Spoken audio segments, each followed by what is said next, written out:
Certificate చేతిలోకి రాలేదు కాబట్టి it's not up to me to overrun government organisation.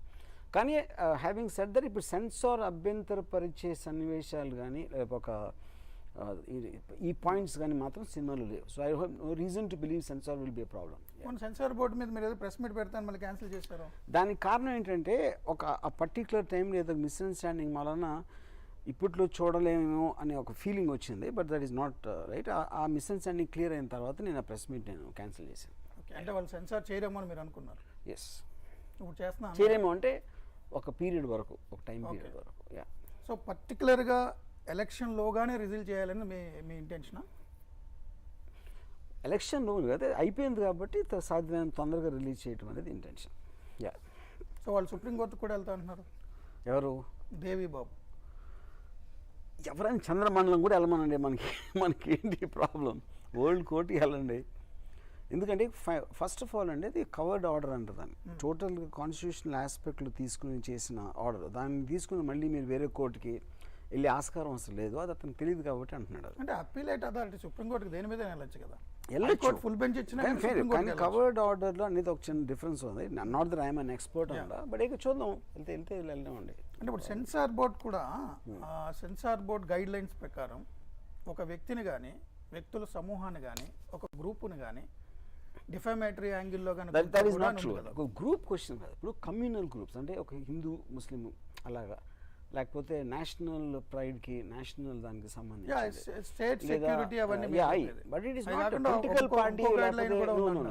Guide line అంటే వ్యక్తుల్ని కించపరిచేలా ఉన్నా కూడా, అంటే డిఫామేషన్ కేసులోకి సూట్ అయ్యేలాంటి విధంగా ఉన్నా కానీ సెన్సార్ ఇవ్వకూడదు ఉన్నాయి. అది ఇప్పుడు మీకు పద్మావత్ కేసులోని ఉడతా పంజాబ్లో చాలా క్లియర్ గైడ్ లైన్స్ వచ్చినాయి. డిఫమేషన్ అనేది మీరు సినిమా రిలీజ్ అయిన తర్వాత దాన్ని క్వాంటిఫై చేయాలి, కానీ you can't speculate on the defamation angle. మీకు అందుకనే మన మహానాయకుడు రిలీజ్ అవడానికి కారణం కూడా అది. నాదెళ్ల భాస్కర్ గారి పేరు డైరెక్ట్గా తీసుకున్నా కూడా whether when he went to censor board అది దాన్ని పక్కన చేసేయడానికి కారణం ఏంటంటే you can't speculate on defamation. అది కానీ బట్ మీరు ప్రోమోలో చూస్తే స్పెక్యులేట్ చేయొచ్చు కదా. ఏది మీ ప్రోమో రిలీజ్ చేయడాన్ని బట్టి మీ ట్వీట్లను బట్టి కూడా చెప్పొచ్చుగా. అది క్వాంటిఫై చేయాలి కదా. నేను అందులో ఈ క్యారెక్టర్ ఉన్నారా, లేకపోతే ఇన్సిడెంట్ ఉందా, లేకపోతే ఇలాంటిది ఏదో చూపించామన్న దానికి అది ఏ కాంటెక్స్లో ఏ సందర్భంలో సినిమాలో వస్తుందని మీకు తెలియదు కదా. అసలు మీ గొంతే చెప్తుంది కదా దగా దగా.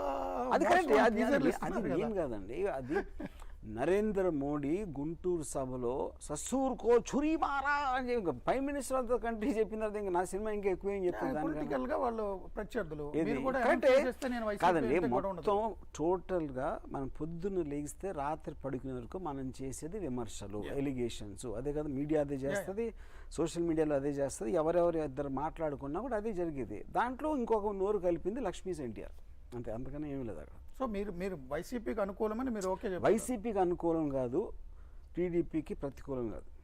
This is just a film, it a subject which happen 25 years back. దాన్ని నేను ఒక సినిమా రూపంలో నేను బయట పెడుతున్నాను, అంతే. అసలు మీరు అన్నట్టు ఆ మహానాయకుడే మిమ్మల్ని దీన్ని పురుగొల్పింది కదా. బాలకృష్ణ సినిమా తీసేసి ఉంటే మీరు అలా చేసేవారు కాదు.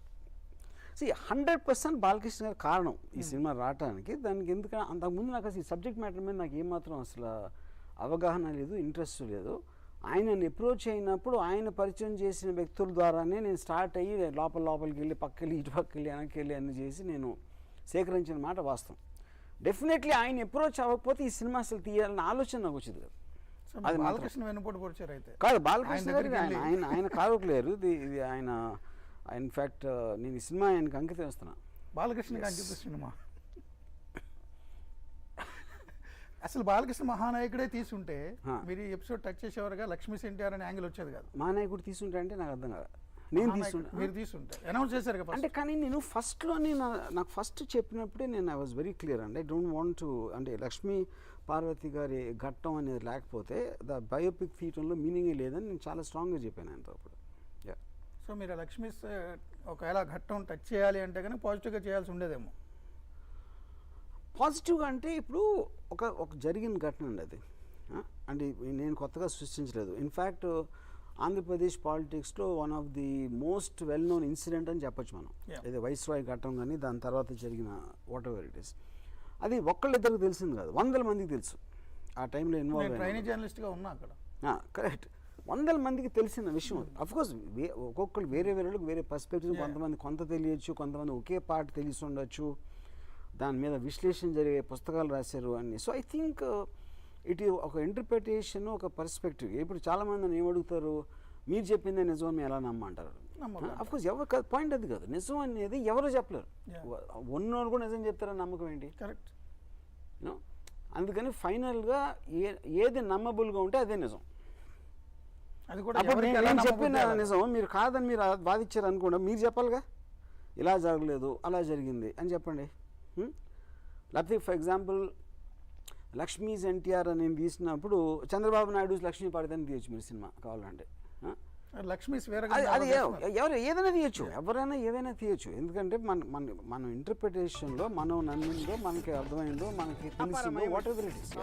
అంటే రామ్ గోపాల్ ఇంతకుముందు చాలా సినిమాలు తీశారు, అంత పెద్ద అంటే కాంట్రవర్సీ అవుతుందని ఎక్స్పెక్ట్ చేశారు, కానీ ఏదో మళ్ళీ ఫ్యాక్షన్ తగ్గదా మళ్ళీ పురుగులు ఉంటాయి ఇలాంటి అనుకున్నారు, కానీ ఏం కాలేదు.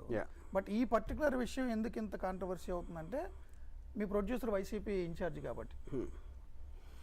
ఫస్ట్ ఆఫ్ ఆల్ అండి దాంట్లో 2 parts ఉన్నాయి. ఒకటి తను వైసీపీయా కాదా, లేకపోతే వైసీపీలో అతను ఏంటి అనేది ఒక పాయింట్.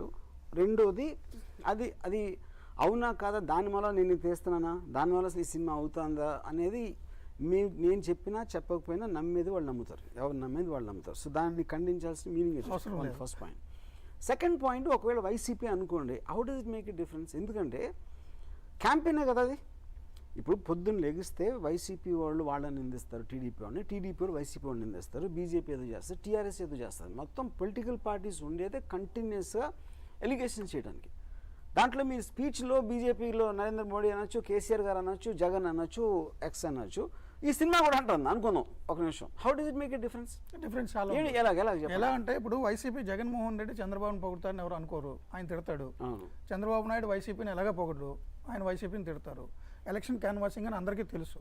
బట్ రామ్ గోపాల్ వర్మ అనే దర్శకుడు చెప్తే మీరు మధ్యవర్తిగా అంటే న్యూట్రల్ పర్సన్ చెప్పినట్టు మీరు ఒక క్రియేటివిటీ అనే యాంగిల్లో మీరు మాట్లాడారు. వైసీపీ వాళ్ళు అనుకున్నా ఉన్నప్పుడు నేను న్యూట్రల్ పర్సన్ ఎట్లా అవుతాను ఆ టైం? మీరు ఇప్పుడు ఫిల్మ్ అనేది న్యూట్రల్ గానే వెళ్తున్నారు కదా మీరు, సెన్సార్ అది భాగంగా వెళ్ళట్లా. నేను వెళ్తున్నానని చెప్తున్నానండి, కానీ అది నమ్మకుండా నా వెనకాల వైసీపీ చేయిస్తాంది అని ఎలిగేషన్ మీరు చేసినప్పుడు అది పార్ట్ ఆఫ్ ద క్యాంపెయిన్ అవుతుంది కదా. క్యాంపెయిన్ అయితే దానికి చాలా లీగల్ ఇష్యూస్ ఉంటాయి. ఇప్పుడు మీ సినిమాకైన ఖర్చు, మీరు పెట్టిన ప్రచారము, ఇవన్నీ జగన్ ఖాతాలో వేయాలి. ప్రాబ్లం అది పాయింట్. ఇక్కడ ఒక పాయింట్. ఫస్ట్ నాకు అప్పుడేంటి వైసీపీ రాకేష్ రెడ్డికి అసలు వైసీపీకి సంబంధం నాకు తెలియదు, అది అబ్సల్యూట్గా నాకు తెలియదు. నేను క్యాంపెయిన్ అనే మాట ఎక్కడ వాడుతున్నాను, ఇప్పుడు ఎవరో ఒకరు వచ్చి ఒక ఇంటర్వ్యూలో చెప్తారు నాకు జగన్ అంటే ఇష్టం, లేకపోతే నాకు టీడీపీ చంద్రబాబు నాయుడు అంటే ఇష్టం, ఇదొక లేకపోతే ఒక నింద వేస్తున్నారు, అది ఒపీనియన్ చెప్తున్నారు. అది డైరెక్ట్గా ఇది ఈ మనీ వైసీపీలో ఇలా వాడుతున్నారా అనేది అది కంప్లీట్లీ సెపరేట్ ప్రాసెస్. అంటే ప్రాసెస్ ఇప్పుడు రాజశేఖర రెడ్డి ఎన్టీఆర్ విగ్రహాలు ఉన్నాయనుకోండి, ఆ విగ్రహాలకు కూడా ముసుగులేస్తారు ప్రచారం అయిపోయిన తర్వాత, దాని ఇంపాక్ట్ ఉండకూడదని. అది 48 hours బిఫోర్ ది ఎలక్షన్ ఆ మటీరియల్ కానీ మనం ఒక కించపరచడం లేకపోతే క్యాంపెయిన్కి పాజిటివ్గా వాడటానికి అది వేరే విషయం. That will come only under. So మీరు 9 తారీఖులోగా రిలీజ్ అయిపోతే చాలు, 29 నుంచి 9లోగా 2 days స్క్రీనింగ్ ఆపేది. అది కూడా నాకు తెలిసి దీనికి వ్యాలిడ్ అవ్వదు, ఎందుకంటే ఇది story which happen 25 years back. ఎన్నేళ్ళు అయినా కానీ దాని ఇంపాక్ట్ ఓకే ఉండొచ్చు, అది ఉంటే ఆఫ్ కోర్స్ ఆపేస్తాం 2 రోజులు స్క్రీనింగ్స్. ఎలక్షన్ కమిషన్ అంటే కనుక సో ఎలక్షన్లు ఎట్టి పరిస్థితుల్లో 10 రోజుల ముందు రిలీజ్ చేయాలని మీరు గట్టిగా ఉన్నారు అని. 10 రోజుల 15 రోజుల 20 రోజుల వాట్ ఎవర్. అంటే 29 నుంచి 9 వరకు ఉన్నాయి కదా, ఎలాగ ఛాన్స్ అంతే 10 days. కరెక్ట్. సో 11 తర్వాత ఎందుకు రిలీజ్ చేయకూడదని కొంతమంది అడుగుతారు, అంటే పిటిషనర్ అడుగుతున్నారు ఎప్పుడు రిలీజ్ చేయాలని మీ ఇష్టం అనుకోండి. పాయింట్ అండి ఇక్కడ ఏదన్నా ఒక టాపికాలిటీ ఉంటుంది. సపోజ్ మీరు సంక్రాంతి అప్పుడు హ్యాపీ సినిమా రిలీజ్ చేస్తారు, లేకపోతే ఏదో జరిగినప్పుడు మీరు ఏదో ఒక యానివర్సరీ సందర్భంగా మీరు ప్రోగ్రామ్స్ చేస్తారు టీవీఫైలో, దేనికి ప్రతి దానికి ఒక టాపికాలిటీ ఉంటుంది. ఎలక్షన్ హీట్ ఉంది కాబట్టి ఈ పర్టికులర్ టైంలో ఇంట్రెస్ట్ ఎక్కువ ఉంటుంది అనే దానికి we're taking a certain leeway for that. So మీ ఇంటెన్షన్నే వాళ్ళు అబ్జెక్ట్ చేస్తున్నారు, ఎవరు ఎలక్షన్ హీట్ ఉంటుంది కాబట్టి రిలీజ్ చేస్తున్నారు కాబట్టి ఎన్నికల్లో దీన్ని వాడుకుందాం అనుకుంటున్నారు ప్రత్యర్థి పార్టీలను ఇచ్చేయడం కోసం అనేది వాళ్ళ కంటెంట్. అంటే ఎవరు వాళ్ళు ఎవరు? ఇక్కడ 3 points. పిటిషనర్ కోసం నేను సినిమా తీయాల. As citizen of India I did it under my democratic rights under the constitution. So he can make his own film, or ఈ ఆయనకి టైం ఉంటే అరుచుకోవచ్చు, సుప్రీంకోర్టుకి వెళ్ళచ్చు, చంద్రబాబుకి వెళ్ళచ్చు, కోర్టు పైకి ఎక్కి డాన్స్ చేయొచ్చు, అది ఆయన ఇష్టం. So I don't have the time to answer that. Okay, చిన్న బ్రేక్ తీసుకుందామండి. బ్రేక్ తర్వాత డిస్కషన్ కంటిన్యూ చేద్దాం.